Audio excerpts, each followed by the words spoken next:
Hello guys, আসসালামু আলাইকুম রহমতুল্লাহি বারাকাতু। আজকে যে ভিডিওটা নিয়ে এসেছি, থাম্বনেল দেখে বুঝতে পারছেন যে আপনাদের বাসায় গৃহপালিত যদি কোনো বিড়াল আপনারা পুষে থাকেন, তাহলে তাদের কিন্তু অনেক সময় কৃমি হয়ে থাকে। আর কৃমি হলে তারা কিন্তু খাওয়া দাওয়া সম্পূর্ণ অফ করে দেয়, বমি করে। তো তখন আপনারা যেটা খাওয়াবেন, আমি আপনাদেরকে একটা সিরাপ দেখালাম সোলাস, সেটিকে সুন্দর করে আগে ঢেলে নেবেন। ঢেলার পরে আপনারা দেখতে পাচ্ছেন একটা সিরিঞ্জ নিয়ে নেবেন। সিরিঞ্জের মধ্যে বা ড্রপ যা পারেন তাই নেবেন। নেওয়ার পরে আপনারা সিরিঞ্জটির মধ্যে ওষুধটুকু ঢেলে বলি যে আপনাদের বিড়ালের বয়স যদি 1 বছর হয় বা তার চেয়ে কম হোক, কিন্তু ওজন যদি 1 কেজি হয় তাহলে 1 চামচ খাওয়াবেন। আর যদি 2 কেজি হয় 2 চামচ। ছোট ওজন মেপেও তারপর ওষুধ দিবেন।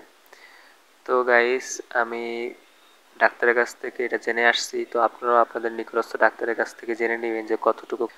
তো তারপরে আপনারা যেটা করবেন সেটা হলো আপনারা কাপের মধ্যে ওষুধটা ঢেলে নেবেন 1 চামচ পরিমাণ। যেহেতু আমার বিড়ালের ওজন 1-1.5 কেজি হবে, তো আমি 1.5 চামচ মতোই খাওয়াবো। তো ঢালার পরে আমরা ওষুধটা সিরিঞ্জের মধ্যে ভরে নিব।